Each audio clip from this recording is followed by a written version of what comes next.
അമ്മ വന്ന് വിളിച്ചിട്ട് എന്താ കൂടെ പോവാതിരുന്നത്? എങ്ങനെ പോവും അല്ലേ?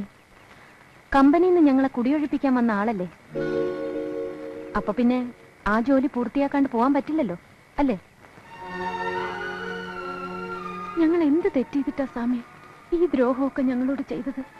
ആ റാവുത്തറുടെയും ജോണിന്റെയും ഫ്രാങ്കിന്റെയും ഒക്കെ കയ്യിൽ നിന്ന് ഞങ്ങളെ ഒരു കാലത്തും രക്ഷപ്പെടാൻ സമ്മതിക്കില്ല അല്ലേ? എന്തെങ്കിലും ഞങ്ങൾ കേസ് ജയിക്കുന്നു, അന്ന് കിട്ടുന്ന അവകാശവും മേടിച്ച് ദൂരെ എവിടെയെങ്കിലും പോയി സ്വസ്ഥമായിട്ട് ജീവിക്കാന്നൊക്കെ ആയിരുന്നു ഞങ്ങൾക്ക്. അതാ ഇപ്പൊ സ്വാമിയായിട്ട് ഇല്ലാണ്ടാക്കിയിരിക്കുന്നത്.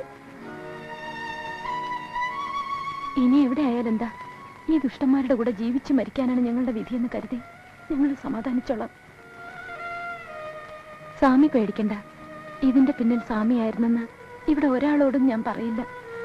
ഇനി ഞങ്ങൾ എവിടെ ഇറക്കി വിട്ടാൽ പോലും എനിക്ക് സ്വാമിയെ ഒറ്റ കൊടുക്കാൻ പറ്റില്ല. അത്രയ്ക്ക് ഇഷ്ടമായിപ്പോയി എനിക്ക് സ്വാമിയെ.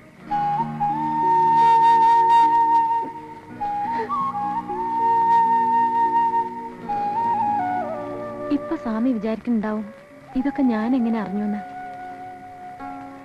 ഇവിടെ ഞാൻ അറിയാൻ ശ്രമിച്ചിട്ടുള്ളത് പോലെ വേറെ ആരാ സ്വാമിയെ അറിയാൻ ശ്രമിച്ചിട്ടുള്ളത്?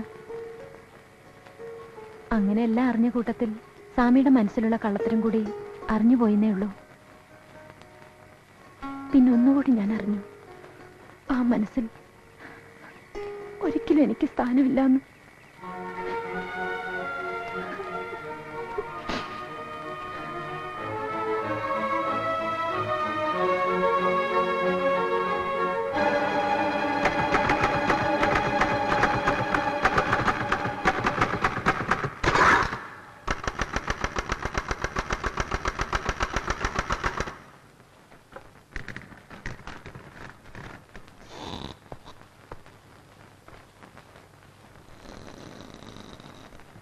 എന്താ മൂസാസേട്ടനെ കോളനിയിലേക്ക് എഴുന്നള്ളിച്ചുകൊണ്ട് എന്നിട്ട് താൻ എന്ത് നേടി?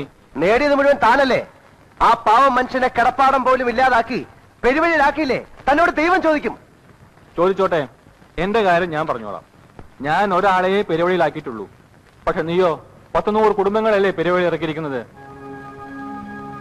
ഇത് കണ്ടോ, ഇത് നീ കോളനിക്കാരെ ചതിച്ചുണ്ടാക്കി തന്ന കരാറാ. ഇത് ഉപയോഗിച്ചുകൊണ്ട് തന്നെ ഞാൻ അവരെ അവിടെ നിന്ന് അടിച്ചിറക്കും. 3 സെന്റ് പോയിട്ട് ഒരു നുള്ളും മണ്ണ് പോലും ഞാൻ അവർക്ക് കൊടുക്കില്ല. എടാ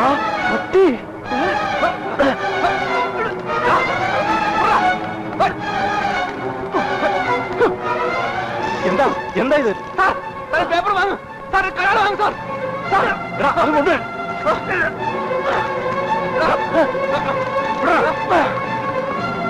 അതിന് താണ ഇന്നാ ഈടവൻ ഞാനായിട്ടുണ്ടാക്കി തന്ന കരാറ്. അങ്ങോട്ട് ചെല്ലേ, കോളനി ഒഴിപ്പിക്കാനെന്ന് പറഞ്ഞ് നീയൊക്കെ കമ്പനി അവിടെ കെട്ടുന്ന എനിക്ക് കാണണം. എടാ തൊട്ടുപോരുത്. ബ്രാഹ്മണന് പുണ്യാഹം തളിക്കാൻ മാത്രമല്ല, അടിച്ച് പല്ല് ഏർപ്പിക്കാനും അറിയാം.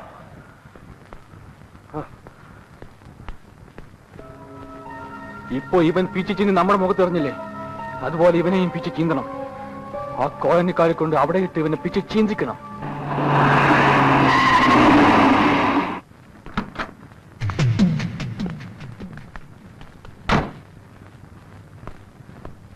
ഹലോ,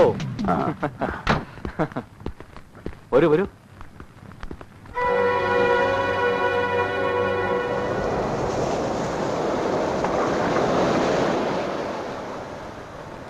ഇനി നമ്മളല്ല, പടച്ചുതമ്പുരാൻ വിചാരിച്ചാലും കോളനിക്കാരൻ രക്ഷപ്പെടത്തില്ല. രക്ഷപ്പെടാൻ ആ ദുഷ്ടന്മാരും സമ്മതിക്കത്തില്ല. അവരവിടെ ശല്യക്കാരായിട്ട് ജീവിക്കേണ്ടത് വക്കീലിന്റെ ആവശ്യമായിരുന്നു. അവരുടെ ശല്യം സഹിക്കാൻ വയ്യാതെ ചുറ്റുപാടുമുള്ളവർ കിട്ടിയ വിലയ്ക്ക് ഭൂമി വിറ്റിട്ട് പോയി. അത് മുഴുവൻ ആ വക്കീൽ വാങ്ങിച്ചു കൂട്ടി. അവിടെയാ ഇപ്പൊ അയാൾ കമ്പനി പണിയുന്നത്.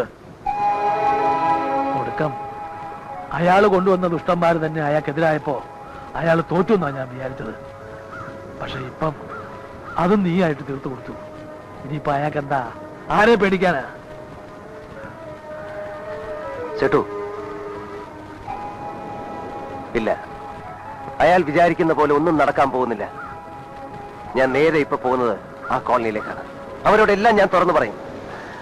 എല്ലാം തീർത്തിട്ടേ ഞാൻ ഇവിടുന്ന് പോകും. എല്ലാം. കൃഷ്ണമൂർത്തി, കൃഷ്ണമൂർത്തി, ശീഘ്രം വീട്ടിക്ക് പോരാ. വീട്ടിക്ക് പോരാ. എന്നെ നീ കേസ് പറഞ്ഞ് മേടിക്കാൻ നിന്റെ അപ്പാவோട് സ്വത്ത് മുഴുവൻ കൈവിട്ട് പോകാൻ പോകുന്നു. എന്താ നീ പറയുന്നത്? ഇടാ, നിനക്ക് പകരം തഞ്ചാവൂരിലേക്ക് പോകാൻ പോകുന്നത് എന്റെ അപ്പാവാക്കും. കടിച്ച സ്വത്ത് മുഴുവൻ അവരുടെ പേരിലാകും. നീ അമ്മാവും പെരുവഴിയിലാവുണ്ട. ഇപ്പൊ നീ നാട്ടിലേക്ക് വന്നില്ലെങ്കിൽ പിന്നെ ഒരിക്കലും വന്നിട്ട് കാര്യമില്ല. ഞാൻ വരാം. നീ ഒരു കാര്യം ചെയ്യ്, നാട്ടിൽ പോയി അമ്മയും കൂട്ടിയിട്ട് ഇങ്ങോട്ട് വാ. ഇവിടെ നമുക്ക് ഒരുമിച്ച് തഞ്ചാവൂർക്ക് പോവാം. അതിനു മുമ്പ് എനിക്കിവിടെ കുറച്ച് ജോലി ഇവിടെ ബാക്കിയുണ്ട്.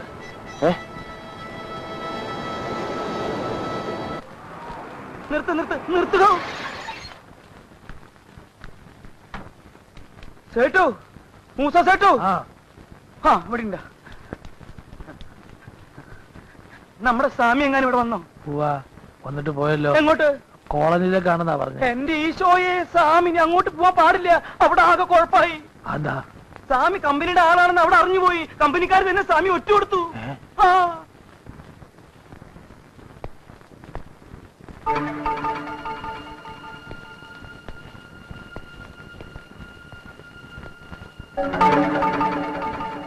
എന്താ എല്ലാവർക്കും വലിയ ഗൗരവം? ഇതെന്താ ആദ്യമായിട്ട് കാണുന്ന പോലെ?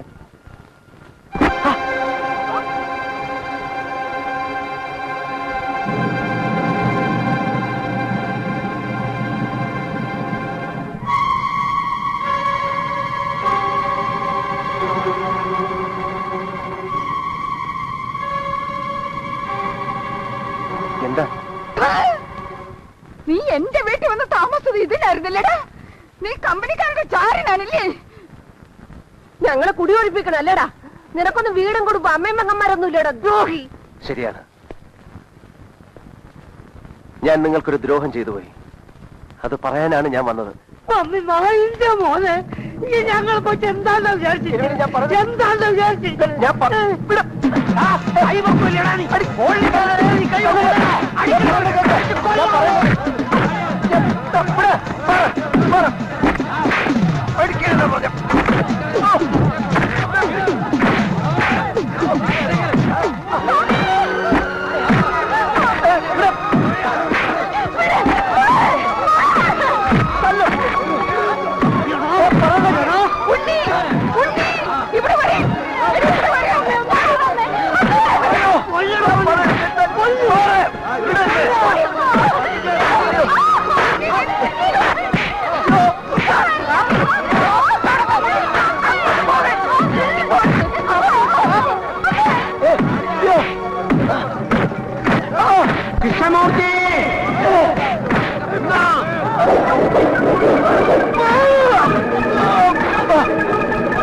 വെട്ടും ഞാൻ. അടുത്ത് വന്നാ വെട്ടിക്കൊല്ലും.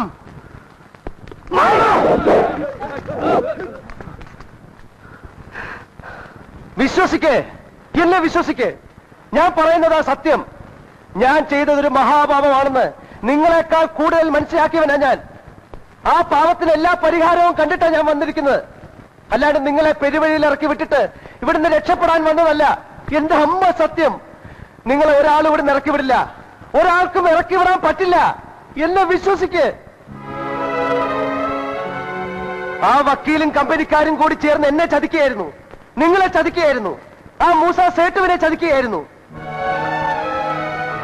നിങ്ങളെ കുടിയൊഴിപ്പിക്കാൻ ഞാനായിട്ടാണ് അവർക്ക് കരാർ ഉണ്ടാക്കി കൊടുത്തത്. ആ കരാർ അവരുടെ മുന്നിലിട്ട് വലിച്ചു കീറിയിട്ടാണ് ഞാൻ വന്നിരിക്കുന്നത്. അതിനുള്ള ശിക്ഷയാ അവരിപ്പോ നിങ്ങളെ കൊണ്ട് എനിക്ക് ഈ തരിച്ചത്.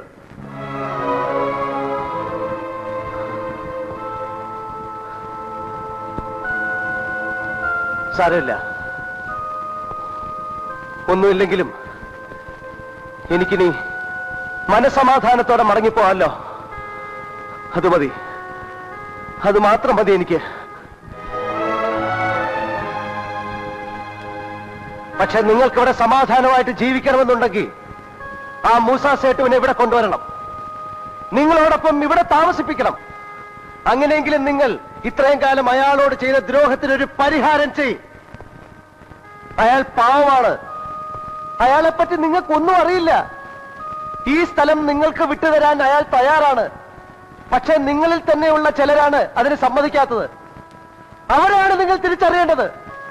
അവരെ തോൽപ്പിക്കാനാണ് നിങ്ങൾ ഈ ശക്തി കാണിക്കേണ്ടത്. അല്ലാതെ പാലക്കാട്ടുള്ള ഈ പാവം പട്ടരെ തല്ലിക്കൊന്ന് കുഴിച്ചു മൂടിയിട്ടല്ല. ആ